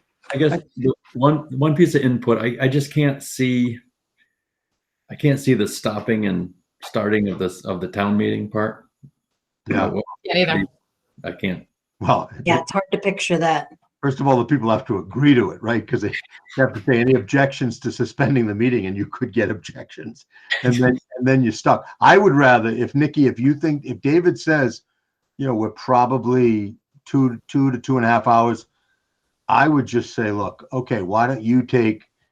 I guess part of it is also Matt. I mean, because I know Matt's life. I mean, has Matt blocked out that Saturday to kind of be around? Yes, I think so. Okay. He knows he's doing both. I mean, we could do 8. We could do 8. We could do 8. I don't know. I think What do you think? No, Christine's saying yes. What do you think is better for the? and a lot of people, there might be others doing that too, I'm right? paid to deal with that. You can't take a farming community and have an 8 o'clock meeting. That's just not right. The cows wait until 8 o'clock to be milked? Well, sort of. Who knew? I had no idea we were going this direction with this. Okay. I think it's a good plan. And I'm glad, Nikki, that I think it was good the way you tried to be cooperative with them. I think that's great. I think now they've got to work with us and say, look, we just don't want to be hanging around till 2 p.m. waiting for our meeting to start. So we can either go at 11 and then you suspend, or we'll set ours up for 12:30 p.m. If they say they're going to go 2.5 hours, do we want to hammer it out at 11:30? We could. People will be tired probably, but we could. I mean, people will be tired, but it's also like, I kind of wonder if people are going to watch it later. Afterwards, Yeah. they might. I think folks are just gonna leave it on in the background and go about their Saturday doing chores and listen to town meeting and things happen, and that's, and we're just looped right into it. Like, Because there's no voting. Right. yeah, we're giving this way more thought than anyone else will. You're And right. And I guess we should. Although we've given this I half just don't think, yeah. round And and round. I don't want to jinx it, but you don't have a terribly controversial budget this year, right? I mean, Weathersfield's trying to sell an 18-cent tax increase, and they had 75 people online. 75 people showed up to their meeting, and it was a good There you meeting, and it was well facilitated. Questions were good, and so I don't know. I don't think you're going to get a lot, quite frankly. Yeah. But what I know has to happen is you have to have a time on the warning. I know that for a fact. Okay. So I think my order of events would be 11 would be priority number 1. And then based on how they respond to our priority number 1, I will pick 11:30 or 12:30. Yep, perfect. You guys good with that? Okay. Okay. Let me write my notes to myself. And, and then while you're writing notes, Nikki, then I would assume then you will keep Lori in the loop. Oh yeah. And Tina, because they'll be the ones to get. So be looking in your inbox for a DocuSign document, and that's when you'll find out what time the meeting is. Because No, I'll email everybody. Okay, so 11 is our first choice. watch it be a beautiful Saturday. It'll probably be our first 70-degree day. Be 80 degrees. For sure. And we're going to all be sitting at these stupid screens. That's okay. Yep. Okay. Okay. So I will shoot those emails out as soon as we're off the phone. And then let me ask a question, Nikki, one more question. Yeah. I thought we had another month to decide all this, but I'm glad you were on top of it because I lost track of time. No, we have to thank Laura Bergstresser and I think it's Michelle Riley. All right, good. We like being on top of me. But here's my question. The warnings will go up in the normal places, right? Town hall, library, school usually puts them up, okay? Then it's my understanding that they're going to mail every voter in town a ballot. Is that correct? I think that's the way it's happening. That's what I heard. I mean, I don't know if that's the fact. And when they do that, they'll have to mail them a school ballot and a town ballot, right? All in the same little envelope. Am I right about that? Yep. Okay. And then do you know whether they'll mail the warnings with that ballot or maybe not? No, I think the warnings are going to go. That's why this has to get done tomorrow. The warnings are supposed to go out as a letter. So the warnings will go out shortly. And then one last question, and then I'll stop here. Are they publishing the traditional Heartland Town report, or the report that's got the school and the Yes. town? That's going to get published. Yes. And the warnings have to be in there also. Yes. Okay. So that's where we're hitting deadlines is things have to go to the printer. Okay. So, Okay. That makes sense. and then particularly the mailing, because I think Right. the warning has to go out 30 days ahead of time, right? 30 days, no less than 30, no more than 45. Yeah. And so I think that that's going out as a mailing, as a letter. So. Yeah, and actually, all you technically and legally have to do is tack it up, right? You don't have to technically mail it, or even those town reports that they do in those little thick binders. I mean, they're beautiful and they're historic, but they're not required by law. It's really just the warning. Well, and the other thing, so I have to write a letter, which you guys have all seen my letter. I took that letter and distilled it. There was the 4-page letter that was really long, but then I took that down and distilled it into a 1-pager. Wow. That also gets mailed. That's good. So, yeah, Christine reviewed that because I had to get that done like That's within an hour. good. Really good. Yeah. Yeah. And Christine, All of our stories converge into the same message. Yeah. Right. So, yeah, Scott. Nikki, did you find anything out from Elizabeth Burrows? Yes. So So let's, Sounds like we're kind of, yeah, Okay. we're wrapping up this. We need to vote on the warning. So let's vote on the warning and then we'll talk about that. But we need to do that discussion before we vote on the warning. Okay. Thank you, Scott. Scott raised a point, having looked at the Mount Escutney board warning.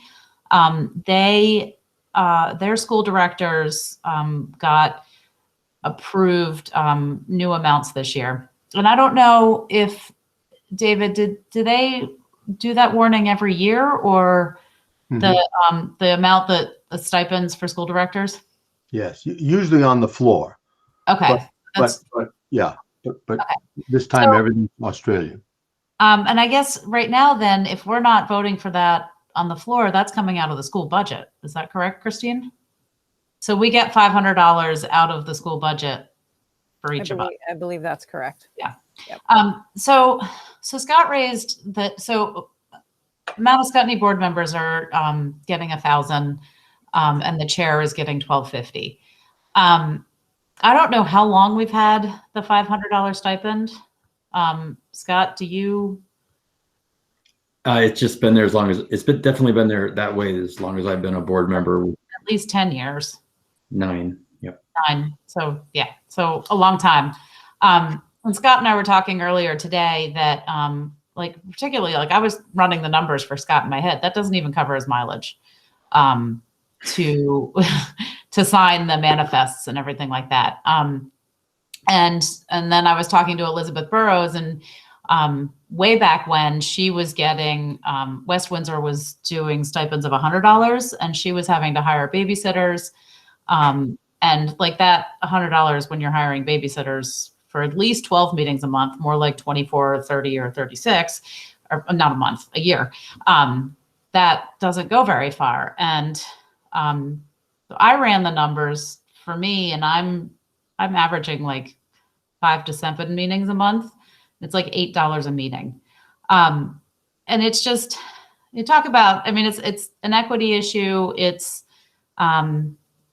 those stipends would prohibit anybody that needs to hire babysitters to go to meetings on their own. And so I think it was a valid point for Scott to bring up. And I think it's an awkward point for us to discuss because we're talking about how much we pay ourselves. And Christine's answer of the fact that it comes out of the school budget answers it for me for this year, is that we're not going to tackle it this year because it's not a directly warned topic. But that, I think it's something that we need to look further into and maybe propose something different. I think Woodstock members get at least 1,000 and maybe more. They may be more like 2. So I think that we are, and I don't know what, David, do you know what Hartford gets? Or Christine? It's more than 1,000. I know that. Yeah. Yeah, I think when I was on the board in Cornish, which was a long time ago, it was 1,000. So we're, yeah. So you guys deserve to get paid some more. Scott? Yes, I think you brought up a really good point. I had no idea that that school directors might get paid from the town budget or a stipend from the town budget, and I didn't know that could be that way. But it'd be neat to know what the possibilities were, and then I think it would also make sense to do more research in our SU and in the region too. Yeah. Or perhaps, the region, but definitely the SU. It seems like there could be some fairness or equality within our SU. Yeah. Good point. David, do you know where Wethersfield is? I think they're 1,000. So we're really. Yeah. I would just say that we need to actually make sure we publicize this, because I think I went a year without even I had no idea that this was even part of it. So if folks don't even know that this exists as an option for when running for an office, that's a big problem. It's a hurdle. Good point, Beth. I didn't, like, I mean, I've laughed at it when I've gotten the $500 check, which then has taxes taken out of it. And you just kind of look at it and you're like, that covers what I do. And so it's just been comical to me. And then I started, Scott raised it today, and I started to think about, but like, if I had to hire a babysitter, there's no way I could do this. And, if we were like, if I had to drive farther, it wouldn't even cover mileage. This year we're not driving, but there's just a lot that goes into it. And Beth has talked about equity of being on a board, and this is a huge part of that. And it's time. It does take time. Yeah. Question about, Yeah. yeah. Now, the only problem, and I know you've already said you're not going to do it this year, because the problem with that would be we would have to put it in the budget. We'd have to change that 9 million, whatever. You'd have to have a warning on the article that would warn it. But it would be easy to do, and we should probably just try not to forget to do it next year. I mean, yeah, I think that this is a good time to say that we need to do this next year. And I don't know, like, maybe we do put it as a separate line item. I think it is now. I think you've got a line under board. Right, in the school budget. In your school budget, right. Right, but like, do we pull it out of and put it in the, can we take it out of the school budget and make it just a straight warning that comes out of, I mean, I guess it kind of still comes out of the school budget, but it would be separate from the school budget? Does that make, like, because the way it was warned, because it sounds like they vote on it annually in Scutney. Because I think by law, the taxpayers set your salary. So that's why you have to have a warning that that's it. Unless it's not going to change. But did they change it this year? Yeah, I think they might have gone a little bit higher. I don't know. What did they go? 1,000 and 1,250 or 1,250 and 1,500? Yeah. Yeah. But they vote on it annually. I would think the only time you'd have to vote on it annually is if it changed, but maybe you should have had a warning on it. I don't know. Okay, maybe I said something that was incorrect. That's a very good possibility. I did say that, something that was incorrect. But school directors need to be paid out of a school budget, not out of the town budget. Is that what I'm hearing? Correct. It's just been done traditionally on the floor in the West Windsor meetings. I know they've done everything from on the floor. Yeah, West Windsor do everything on the floor. Windsor used to also do it on the floor. Weathersfield does the salaries on the floor. Yeah, so. But it's during their warned school meeting. Right. School budget. Right. Okay, I'm sorry, I misspoke. No, I think that this, Scott, I'm really glad that you raised this issue, because it's something that I've looked at before. And right now, the chair earns, like, we all get the same. We're all getting the same 500. And there's a lot. There's a lot of extra responsibility. You do more work, right? So. Fair. And I'll do a little more research too, just on, just on comparisons and. Yeah. And yeah. That would be helpful for us to know, because it sounds like we're kind of in the dark ages, maybe. Thank you, Nikki. Yeah, thank you, Scott, for bringing it up. So let's move back to approving the warning. David, do you want to put that back up again? Yeah, I will. Hold on. All reviewed it today, right? I think I saw that everybody reviewed it. Okay. And Sarah found one mistake for us, but I don't, did that? Let me see if I fixed that or not. I might have already fixed it. Okay. Well, you needed a parentheses right where and I took care of that. Where was her other mistake? To vote the is off, we were missing an is. Yeah, so it's there in Article 4, to vote the school district is authorized. It was just the school district authorized to borrow money. So somebody changed. Here's a question. I don't think this is silly, but is there any way we can format it so we can get Colleen's name on the page 1? Yeah, I'd like that too. I think it is. Believe it or not, I think it is now. It is now. There we go. Yeah. Okay. So Thanks, I guess I'll just read this out loud to put it, it's not going in the minutes, but in case anybody reviews this and can't see this warning. So it's warning, School District of Heartland, Vermont, annual school district meeting, Saturday, April 24th, 2021. We're proposing 11 as our first choice via Zoom. Voting by Australian ballot, Tuesday, May 4th at Damon Hall. Polls open 7 a.m. to 7 p.m. Join with the Zoom meeting code or join by phone. Okay, so Article 1, to elect the school district officers for the ensuing year by Australian ballot. Article 2, to act on the reports of the school district officers for the past year. So that would be, that's our presentation. How are we going to vote on that by Australian ballot? You mean Article 5? You want Article 5? Where are you? Article 2. No, well, technically, I know in Windsor and Wethersfield, they had a ballot item that said, approve the reports of the school district offices, yes or no. Okay. And that's why Laura, I don't know who puts the ballots together, Laura? Probably Brian. Brian. Yeah. He technically should have a ballot item for each one of these. Yeah. Well, of course, he'd have the school district elections, right? Right. He's got those. And then he would just have, you know. Approve. Now, again, if that one got forgotten, it's probably not going to stop anybody from anything, but. No, but it's, I guess what it is it's to prove the reports that we put out. Yep. In the yeah.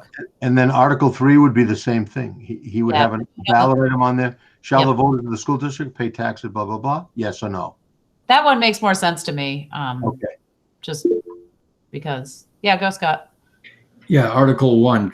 How about some language that clarifies that there may be some directors. I'm not sure what I'm trying to say. Not all the directors are going to be voted on. That's what, it reads like we're electing all the directors, but it's only the directors that are up for election. Yeah. And what happened in Wethersfield is and Mount Scottney is they just talked people through that. Okay. They just said the following two people are up for election. A 1-year term by this one and a 3-year term. I mean, I don't know what it is this year. Who's on the ballot this year for all of you? Beth and Colleen, right? Yeah. Yeah. Okay. So those people would be traditional language, David? Yeah, this is traditional language. Yeah, okay. This is standard legal language here. Copied. So I'm kind of hesitant to change it. I wouldn't mess with it. Okay. Yeah. Except to make it complete sentences where the words got missed. Okay, so Article 3 is to vote that the school district pay taxes to the town treasurer, such taxes to be collected on the same schedule voted on at town meeting by Australian ballot. Article 4, to vote that the school district is authorized to borrow money from the Capital Reserve Fund or a commercial lender in anticipation of taxes to meet the requirement of the school district for the ensuing year, and to authorize the execution and delivery of notes or orders to the school district by Australian ballot. Article 5, shall the voters of the Heartland School District approve the school board expend $9,028,704, which is the amount the school board has determined necessary for the ensuing fiscal year. It is estimated that this proposed budget, if approved, will result in education spending of $19,770.23 per equalized pupil. This projected spending per equalized pupil is 3.59% higher than the spending for the current year by Australian ballot. And then Article 6, to transact any other business which may properly come before the meeting. And that would be via the Zoom part. So that's, I don't know. But that'll be interesting. But I think we leave that on there. So everybody reviewed it. And we'll change the time before we send it to you. So can I get a motion to approve it? I motion to approve the warning for the school district meeting. For 2021. Right. Well, actually for FY20. Yeah. Yeah. It's the 2021 annual school district meeting. Right. Yeah. Is there a Do second? I need to say it again? Wendy, you're good, right? I got it. I'll Awesome. second that. Okay, Scott seconds. Okay, all those in favor, or no, any further discussion? Okay, all those in favor, please say aye. Aye. Hi. Aye. All those opposed? Okay, everybody approved. It's 4-0. Okay, moving on. So our next topic is setting the next agenda. So our next meeting is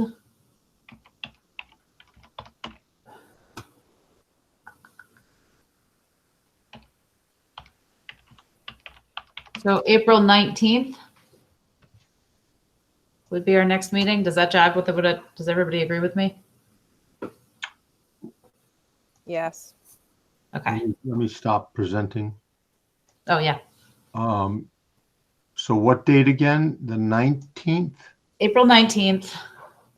So that'll be no, that's still before the town meeting, right? Right. The annual town meeting would be that weekend. Okay. The meeting presentation would be that weekend. So it's the 19th of April. Yeah.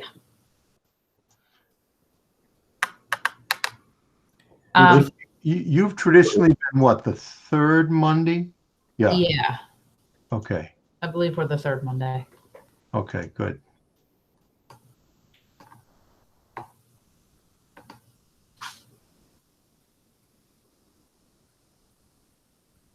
So items up for discussion, I think the anti-racism task force will have made some progress by then. I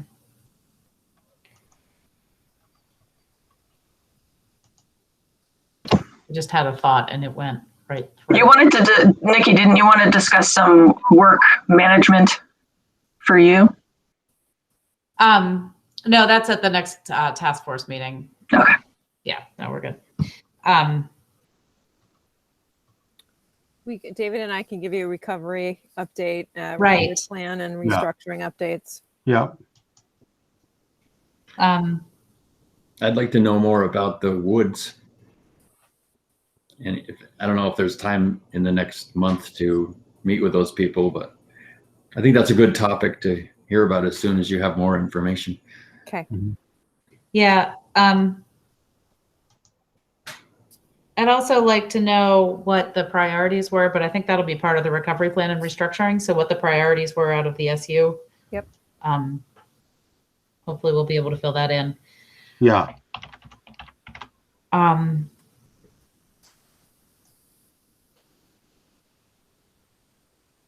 I think we need to talk about our building. And Sarah had started a building committee. I'm going to put that on the agenda as, I guess, building committee, and we'll maybe get the ball rolling again on that.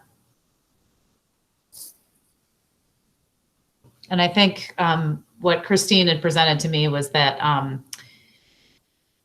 with a new round of funding coming,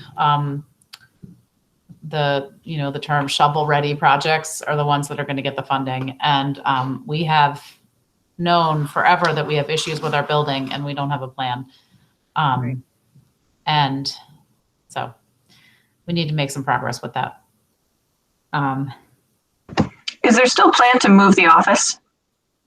It got Well, tabled. It got tabled. I think it would be really proactive to be ready with a plan. So maybe it's a feasibility study that's done, and maybe I don't know if it's too late. Oh, probably because the warning's out. But using some of the capital reserve funding to fund that. You've got to have a plan that's ready to go if you're gonna get some of these funds that are coming down the pike. So, is it too late for that, David? Yeah, your mic's off. Sorry. Yeah, it is, I think, too late to do that. Not too late to put a study together. I have a special vote if we ever wanted to do that. But what's in the capital reserve right now? Is it I think it's around, it's just shy of 400,000. Okay. I'd agree with that. Something. Yeah. I think the problem with Heartland is, from what I've heard, and even from that study that was done a few years ago, to really do what you need to do, it's going to be, you're probably almost going to have to bond for that. You know, you've got significant work that needs to be done there, both structurally, school safety, and some of the systems, the mechanical systems, you know, so. Well, I think the issue is we have to sprinkle the entire building. Yeah. Which is a large sum Yeah, of that's money. a lot of money. Yeah. Yeah. So we have definitely updated the HVAC system is up to date. We've used COVID ESSER cares. Yeah, Whatever. that was Hot. good. Yeah, that was almost 200,000. Yep. We've done some upgrades to the lock systems, and we're trying to automate. That was part of our plan moving forward. Yeah. So just things to think about. What it comes down to is breaking up the CAFA gymatorium. Yep. That's a biggie. Yeah. And that. Yeah, that's not going to be cheap. No, and that's going to require resprinkling the whole system because we'll hit building code issues. Yep. There's no basement. There's no basement in that building, right? No. It was built on a slab. Yep. Yep. Yeah, it's just, yeah. It's hard. But I think it's worth taking another look at. I really do. Yeah. And I think it's been, what, 7 years, 8 years since that last study was done. Because it was before I was a school board member, and it was before I had a kid in the school. 7. It was like my second year, I think. Yeah, it was before I had a kid in the school. Sounds right. Yeah. So Are those plans are kicking around, Christine? You've seen them? That was the one that was changed the office, changed the whole front. It was, yeah. Yeah, it didn't include taking a cafeteria, I don't believe. no, it didn't. Yeah, it was looking at different things, and I think the direction the school is going in maybe has changed since that was put together. So I think we need to move forward. You're really, we've talked about this a lot. I mean, you really are the only school where you don't have to go by the office to get in, right? I mean, that's the bottom line. So,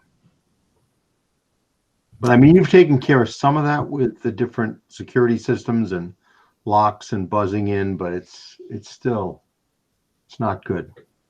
Yeah. Okay, well, that's on the list.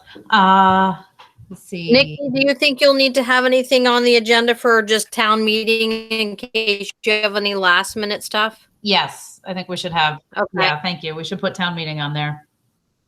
And one last question, will you need to have the adoption of that equity policy from the SU to come back to this, or does that just happen at a separate? That happens at the SU level. Yeah, we don't even have to worry about it, right? Okay.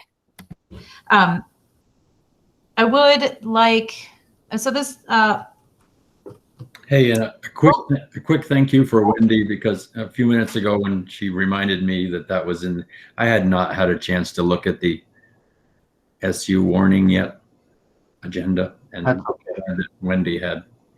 Thank you, Wendy. You're welcome. So the reason I'm texting is I'm communicating with Dave Ormiston for tomorrow. So he kind of generally likes our 11 o'clock, and so we're gonna continue that. Maybe just stay with that. Yeah. Yeah. So I just want to talk it through with him before we finalize it, but it's looking good. Okay. The other thing, so I will admit that I'm using our radar list because I really like it. The other thing that I was wondering is, Christine, is it going to be too early to give us a quick rundown on the TMP results? No, it should be. We should have them. Okay, that would be great to just see. And I think I'd said this last time. I was I was curious to compare somehow how we were generally doing in a COVID year versus a not COVID year. So I don't know if that's comparing like previous year's grades to each other instead of just tracking the cohort and how the cohort goes, but how, all of the last fourth grades have compared to each other. Yeah. Does that make sense? Yep. I can run it that way. So kind of looking at it, I mean, maybe both ways to see that Yep. the grades are improving, but also to see if this was a dramatic change. Yeah. So that's a Yep. lot. Yeah. But we'll try to move through it quickly. Okay. Okay. Battery just drained it. Okay. Okay. So I think I would take a motion to go into executive session if that. Wendy, did you get all that or do you need help? I got it. I'm good. You're good. It's Awesome. all over. I know you're good. Scott, So- did you have something? No, I'll make the motion to go into executive session for Okay. all the right reasons. Okay. I'll second. Okay. Second from Colleen. So, Personnel issue, actually. yeah. So yes, we need to go into executive session to discuss a personnel issue. So all those in favor of going into executive session, please say aye. Aye. Aye. And Wendy, I'll email you. There won't be any decisions, but I'll email you the adjourn time. Thank you. You always do. And feel better from your shot. Thank you. I'm gaining. The Tylenol worked. Yeah. Okay. So I got 3 ayes. Beth, are you back yet? Okay. So Beth is an abstain. So we'll move into executive session. So All right. David, I'm going stop the to recording. stop recording right now. And